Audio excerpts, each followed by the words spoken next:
주연절 첫 번째 주일에 하나님 앞에 초대된 여러분 모두를 주님의 이름으로 환영합니다. 여러분 사진 한 장을 먼저 보시겠습니다. 예멘 수도 사라의 알사빈 병원 거기에 누워있는 파이드 사밈이라는 7살 소년입니다. 7kg밖에 되지 않은 상태로 병원에 왔습니다. 영양실조와 내성마비로 죽기 직전에 병원에 도착했는데요. 여러분 보기 싫은 장면이죠. 그럴지도 모르겠습니다. 예멘은 2014년부터 내전 중에 있습니다. 10만 명 이상 목숨을 잃었고 현재 인구의 80%가 아사 상태에 있다고 합니다. 그나마 이 사밈은 국제단체의 도움을 받게 됐습니다. 그의 부모가 검문소와 망가진 도로를 어렵게 지나서 170km, 우리식으로 보면 고속도로 달려서 170km 멀지 않다고 말할 수도 있을 텐데, 검문소를 지나고 망가진 도로를 지나면서 어렵게 병원에 왔습니다. 지금은 상태가 호전돼서 회복 중이라고 합니다. 마음만 아프지 굳이 이런 비참한 모습을 보여줄 필요가 있느냐고 생각하시는 분들이 있을지도 모르겠는데요.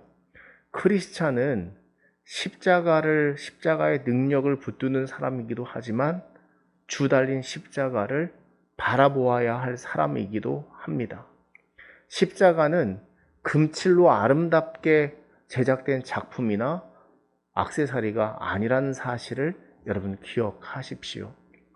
인간의 몰골이라고 할 수 없죠. 참 가슴 아프죠. 왜 이렇게 됐나?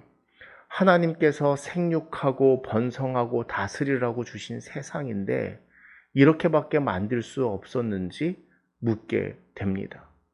한편 이런 생각도 해보죠. 그런데 정말 우리 인간의 몰골이 바로 이런 모습이 아닐까? 아니, 우리는 인간의 몰골을 가지고 있는 것일까? 하나님이 인간에게 보편적으로 주신 선물이 있다면 그 중에 하나가 측은지심이 아닐까 싶습니다. 가끔은 정말 측은지심이라고 하는 게 선천적인 것인가 의문을 갖게 만드는 일도 벌어지고는 하는데 그래도 믿고 싶습니다.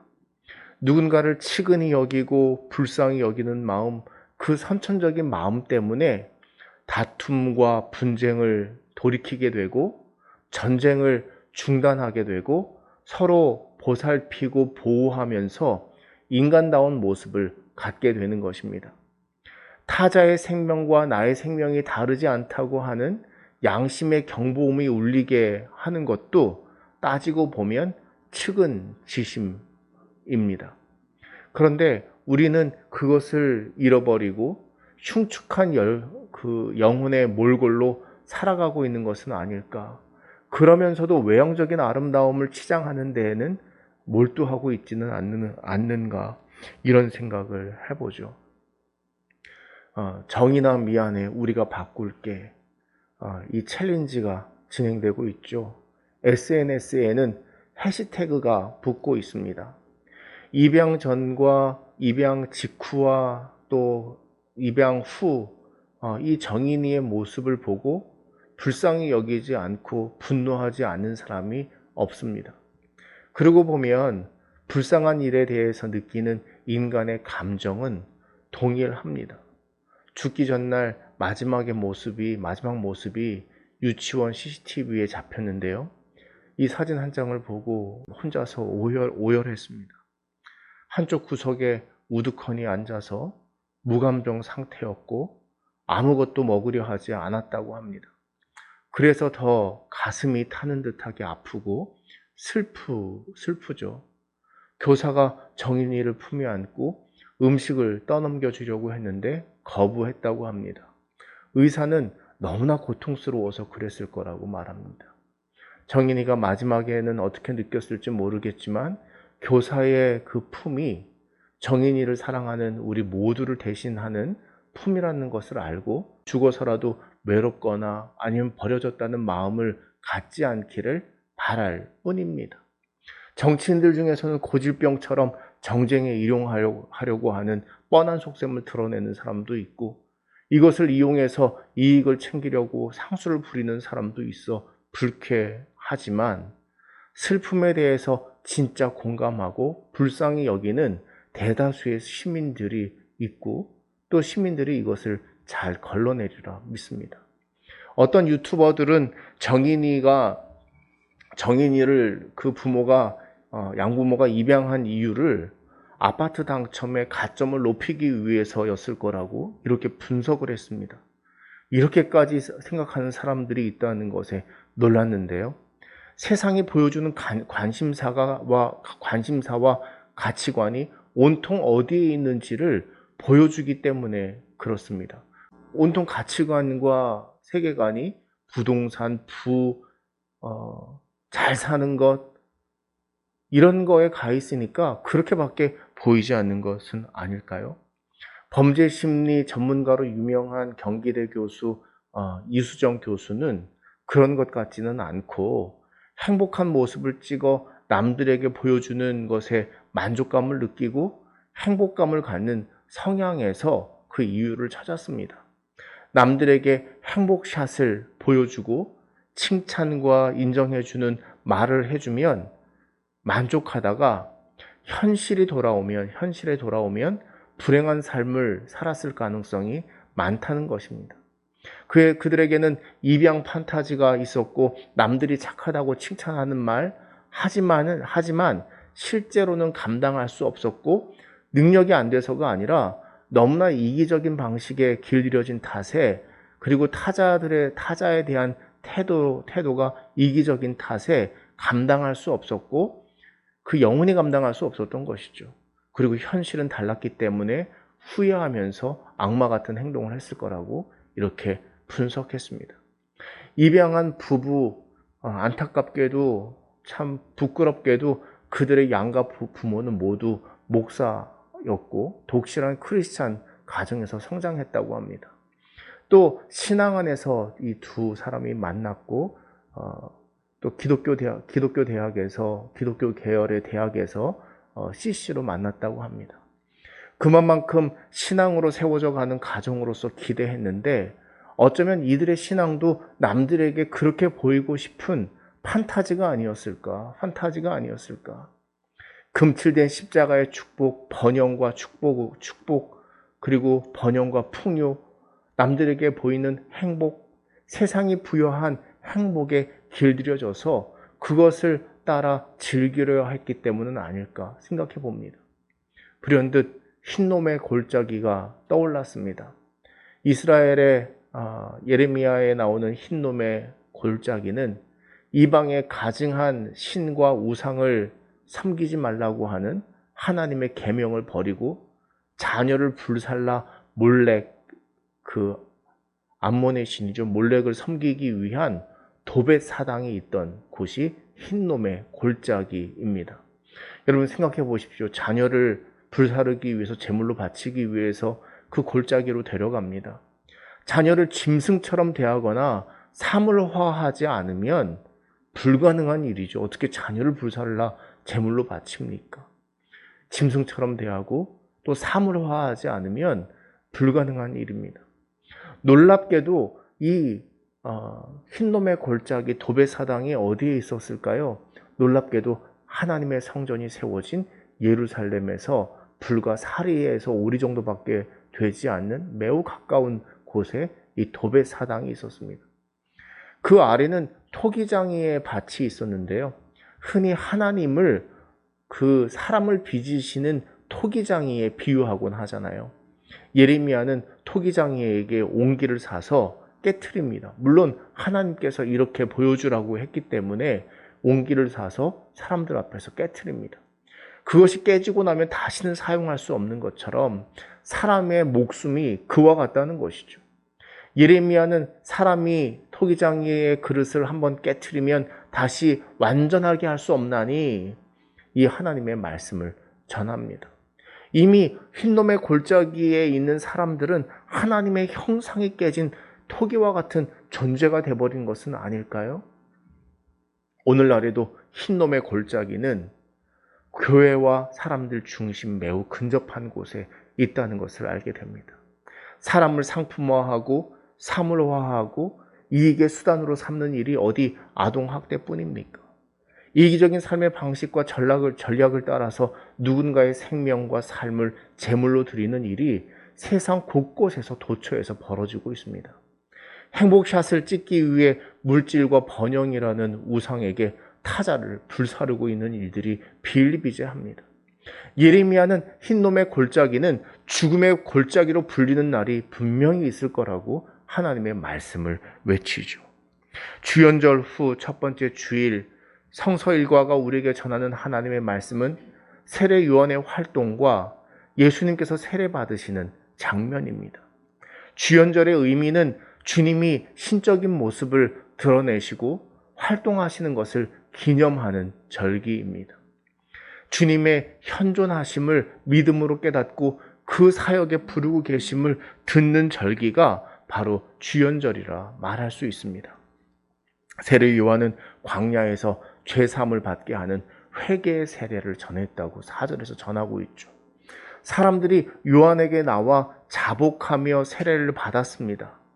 여러분, 어떤 모습이었을까요? 사람들이 죄책감을 가지고 죄를 정말 깨닫고 회개하면서 자복하는 그 마음으로 나왔던 것일까요? 그랬던 것 같지는 않습니다. 사회 각계각층에 퍼졌던 일종의 챌린지와 같은 성격이었던 것 같습니다. 역사 속에서 진정으로 죄를 회개하고 자각하고 각성운동이 일어나면 이게 사회 부흥운동과 회복운동으로 이루어져서 뭔가 역사가 일어나거든요. 그런데 그와 같은 것 없이 사람들이 세례를 받으려고 요한에게 나와서 마치 내가 잘못했습니다, 이 챌린지 운동과 같은 이런 모습으로 나왔다고 밖에는 보이지 않습니다.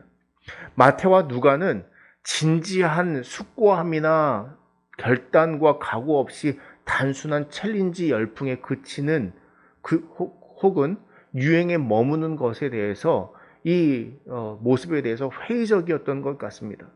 그리고 그런 유행에 편승해서 위선적인 모습에 가까운 정치적인 행동이나 의롭게 보이려고 하는 가식적인 행동들에 대해서 비판적이었던 것 같습니다. 마태는 특별히 바리새인들과 사두개인들에 대해서 굉장히 비판적으로 보고 있는데, 바리새인들은 길가 어귀에서 기도샷으로 인정받으려고 했고, 또 금식샷으로 의를 드러내려고 하지 않았습니까? 그래서 마태는 독사의 자식들아, 누가 너희에게 일러 장차 진노를 피하라 하더냐. 도끼가 나무 뿌리에 놓여 있다. 이 세례 요한이 뱉었던 독서를 여과 없이 전하고 있습니다.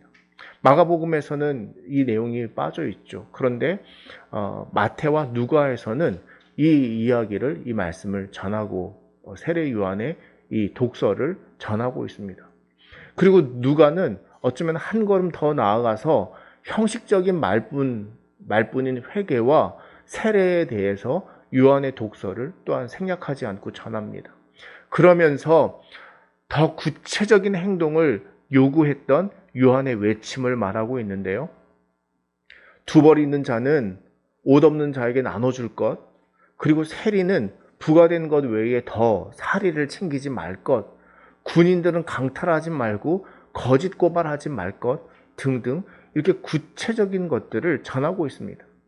단순히 챌린지만 한다고 그래서 챌린지 한다고 그래서 뭔가 해결된 것만 같은 착각에 빠지고, 그리고 결국 그것도 인증샷이라든지 어떤 샷에 그치는 이런 모순을 바라볼 수 있었던 거예요. 그것을 통차 꿰뚫어 보고 있었던 거예요. 그래서 거기에 대해서 이렇게 구체적인 행동과 결단과 각오를 가지고 결단하고 행동할 것을 요청하고 있는 것이죠. 세례 요한은 예수님에 대해서 증언합니다. 나는 너희에게 물로 세례를 베풀거니와 그는 너희에게 성령으로 세례를 베푸시리라. 28절에서 예수님에 대한 증언을 하는데요. 그때 예수님께서 갈릴리 나사렛에서부터 오셔서 요한에게 세례를 받으십니다. 마태는 요한이 예수께 제가 오히려 그 주님께 세례를 받아야 할 터인데 주님이 내게로 오십니까? 이렇게 만류했던 것으로 기록하고 있고, 누가는 백성들 사이에서 예수님께서 아무런 구분 없이 똑같이 세례를 받으신 것으로, 그리고 기도한 뒤에 성령을 받으신 것으로 이렇게 기록하고 있습니다. 세례를 받는 사람들의 진정성이 의심되는 상황을 이 마태와 누가가 그리고 있다고 하는 것을 염두에 두어야 합니다. 바리새인들과 사두개인에 대해서 혹은 구체적인 행동과 결단이 없는 상황에 대해서 요한은 독서를 내뱉었습니다. 그러나 예수님에 대해서는 그런 의혹이 없습니다. 마태는 세례를 주는 요한보다 더 흠결 없는 분이지만 도덕적인 우월성에 빠지지 않고 그것 없이 겸손한 분으로, 누가는 똑같이 세례를 받지만 구체적인 삶이 나타내 보여줄 그 결과가 입증해 주는 것으로, 마가는 오실 이의 길을 준비하는 자로서 요한이 증언한 대로 이루어진 것으로 증거하려는 이런 차이를 보이고 있는 겁니다. 마태와 마가, 누가 모두 하늘이 갈라지고 열렸다고 전합니다. 하늘이 갈라지고 성령이 비둘기처럼 임했다는 것은 무슨 뜻일까요? 여러분, 이거 문자적으로 이해하면 안 됩니다. 그리고 이해되지도 않습니다. 복음서가 그 신비한 광경을 맹신적으로 전하는데 그치게 하려는 것도 아닙니다. 이스라엘의 사고에서 생각해야겠죠. 그들은 궁창이 둘로 나뉩니다.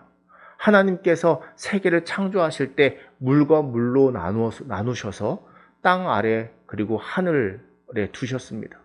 궁창을 하늘이라 부르셨다고 기록하고 있습니다.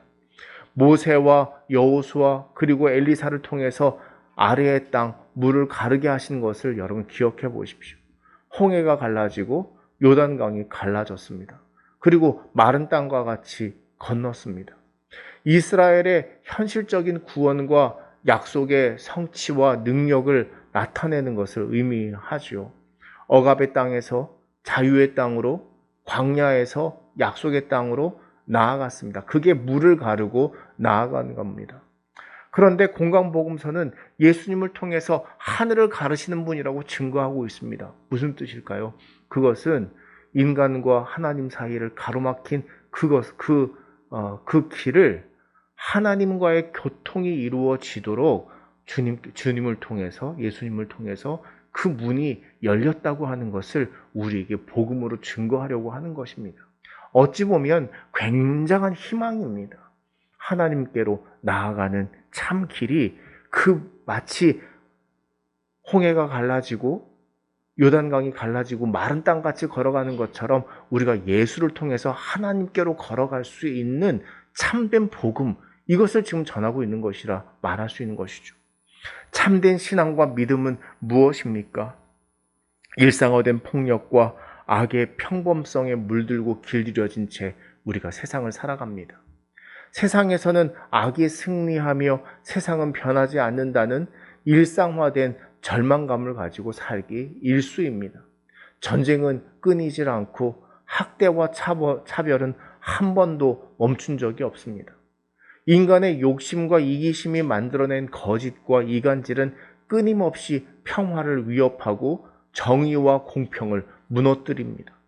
자기 의와 만족을 위해 누군가를 희생시키고 불사르며 숨통을 조이는 짓은 이스라엘 근방 도벳 사당처럼 우리 삶의 근방에서 여전히 벌어지고 있습니다. 그리고 길들여지고 있습니다. 그리고 선에 대해서 무력감을 갖습니다. 그런데 참된 신앙은 하늘이 열리는 믿음에 눈뜨는 것입니다. 세상이 아무리 그래도 하늘이 열리는 것처럼 소망을 갖고 아주 미약한 일이라도 이것이 무슨 얼마나 도움이 되겠는가, 이렇게 회의적일 수도 있지만 아무리 미약한 일이라도 실천할 줄 알며 선에 대한 믿음과 긍지를 가지고 해야 할 일을 해야 하는 것입니다. 하나님께서 그 믿음의 눈을 열어주심을 믿고 사모해야 합니다. 우리는 하나님의 뜻을 알 수 있는 사람들입니다. 예수님의 십자가의 길 위에 하나님의 현존하심을 발견할 수도 있습니다. 하나님의 나라를 사랑할 수 있고 하나님께서 원하시는 바를 행동할 수도 있습니다. 복음서가 하늘이 갈라졌다는 증거를 통해서 우리에게 전하려고 하는 바는 바로 그것입니다. 복음을 전하고자 하는 의도입니다. 단순한 챌린지나 유행하는 열풍에 우리의 도덕성을 맡기는 것, 그리고 사실 그 속마음은 이게 무슨 도움이 되겠는가, 세상이 무슨 변화가 오겠는가, 이런 회의적인 마음을 동시에 품고 있을지 모르겠지만, 그러나 하늘이 갈라지는 것을 통해서 우리의 작은 행동이라도, 구체적인 행동이라도, 또 하나님이 결국 마침내 승리하고 역사하신다는 것을, 하늘이 갈라지는 것을 통해서 소망 갖는 것이 바로 그 믿음을 요구하는 것이죠. 구체적인 행동 없는 자기 기만에 빠져서 한편으로는 우리가 무엇을 할 수 있느냐고 패배의식을 가지고 무기력하게 되는 것도 하나님이 원하시는 바가 아니죠. 그런데 하나님은 그 무기력한 마음을 찢으시고 가르시고 하나님의 빛이, 하나님의 은혜가 우리 삶의 가운데 믿음으로 파고들기를 원하시는 겁니다.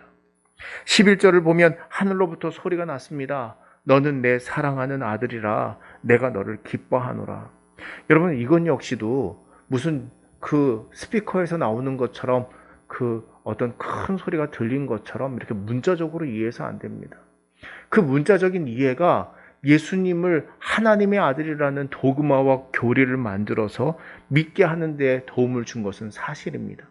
그런데 복음서가 전하고자 하는 진정한 의미를 숙고하지 못했기 때문에 예수님을 잘 믿는다는 인증샷을 남들에게 보이려고 하는 신앙만 가졌을 뿐, 번영과 성공의 복에 취해서 정말 하나님의 자녀로 살거나 믿음의 정체성을 가지고 예수님을 사랑하고 따르는 이로서의 정체성은, 그것은 버린 채 세상을 흰놈의 골짜기로 만드는 일에 일조하거나 방관해버린 것은 아닌지 여러분 돌아봐야 하는 것이죠.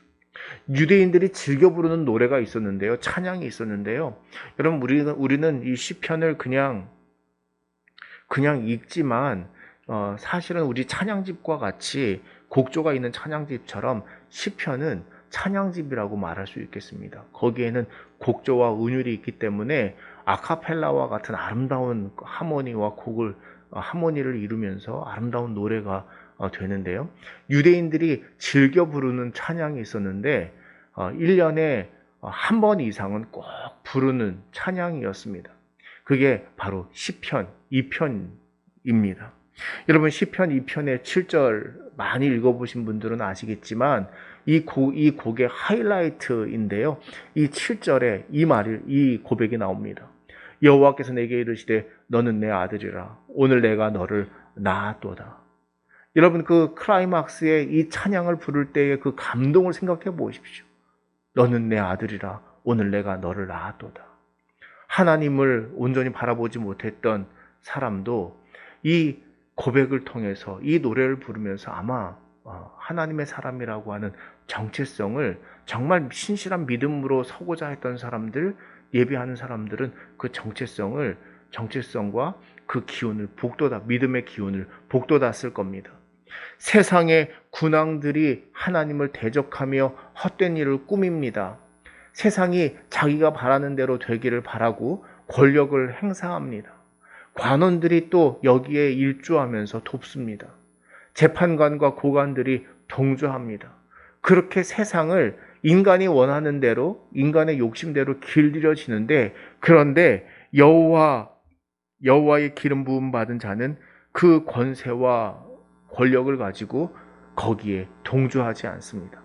오히려 그 하나님께서 주신 권세와 능력을 가지고 하나님을 경외하고 섬기고 떨면서 즐거워 그 하나님을 즐거워하는 일에 사용하는 것이죠. 하늘로부터 들린 소리는 주님은 세상의 군왕과는 정반대의 길을 걷고 세상의 군왕들은 누군가를 지배하고 통치하고 다스리려고 하고 이용하려고 하고 그리고 자기 이익을 따라 사는데 익숙하고 심지어 그것을 위해서 누군가를 죽이는 일도 서슴지 않은 그 일을 할 줄 모르지만 주님은 그와는 정반대의 길을 가는 것을 하나님이 기뻐하시는 하나님이 기뻐하신다고 하는 소리를 이스라엘이 찬양을 불렀던 그 찬양의 고백을 예수님을 통해서 그것을 깨닫고 느끼고 확인했다고 하는 것을 지금 복음서가 증거하고 있는 거예요. 예수님은 세상의 군왕들과 정반대의 길을 걷고 계신 분이죠. 이 말씀과 짝을 이루고 있는 말씀이 있는데 변화산에서 똑같은 음성이 들려옵니다. 구름 속에서 소리가 나되 이는 내 사랑하는 아들이니 너는 그의 말을 들으라 하신지라. 우리는 예수님의 마음을 들을 수 있습니다. 병자, 죄인으로 낙인 찍힌 사람들, 혐오 대상자들, 차별과 냉대를 받는 사람들, 외면받고 거절당한 이들, 미움을 받고 돌에 쳐맞아 죽을 위기에 처한 사람들, 그리고 팍스 로마나 시대에 그 지표에 척박하고 힘들게 살았던 무리들, 주님은 긍휼히 여기시고 불쌍히 여기시고 고치시고 가르치시고 귀신을 내쫓아 주셨습니다. 여러분, 주님은 마을 곳곳에 한 사람이라도 한 영혼을 천하보다 귀하게 여기면서 여러분 찾아가시면서 이 일들을 하셨던 분이에요.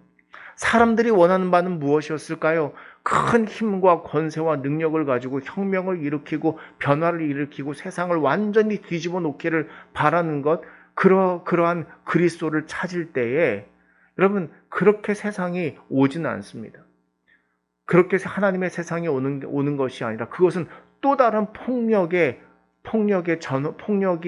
시작되는 것이고 폭력의 전환이나 마찬가지이죠.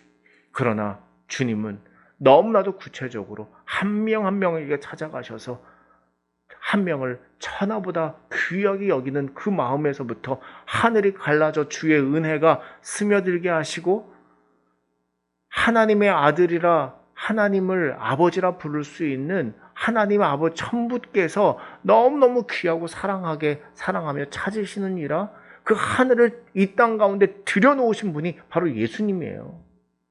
하늘의 뜻이 이 땅에서도 이루어지기를 바라셔서 그 하늘의 뜻을 이 땅에 들여놓으신 분, 그것이 하늘이 갈라지는 경험을 하늘이 갈라지게 하고 하나님의 은총을 곳곳에 스며들게 하신 그 예수님이 정말 하나님의 사랑하는 아들이 아니고 누구시겠습니까?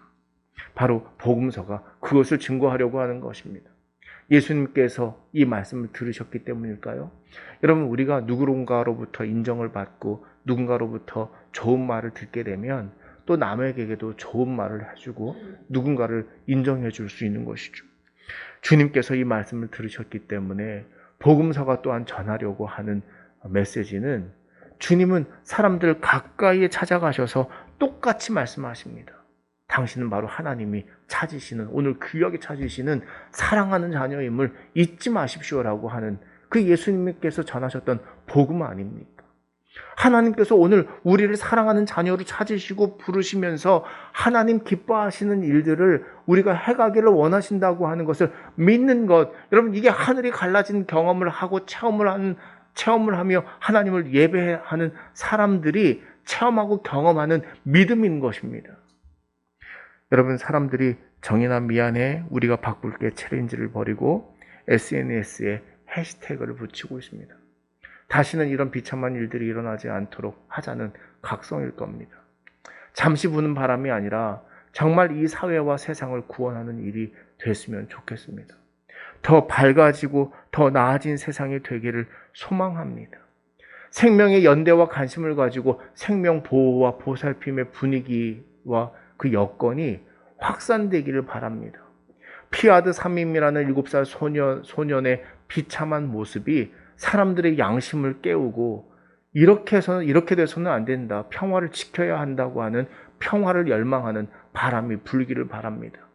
예멘의 평화가 찾아오고 우리가 살아가는 세상에도 평화와 봄이 찾아오기를 바랍니다. 그런데 우리가 무엇을 할 수 있을지, 우리가 어떤 능력이 될지, 여러분, 세상에 길져 놓는 삶의 방식을 따라가면 아무것도 찾을 수 없지만, 그러나 오늘 하나님은 우리 가운데 하늘이 갈라지는 체험을 통해 빛을 들여놓으시고 하늘을 들여놓으심으로 구체적인 행동과 구체적인 모습으로, 또 그것이 아무리 미약한 일일지라도, 작은 일일지라도 그것을 통해서 하나님의 나라가 확장되는 일에 주님께서 찾아가셨던 것처럼 우리 역시 예수의 손과 발이 되어 세상에 찾아나가기를 주님께서 원하십니다. 기도합니다.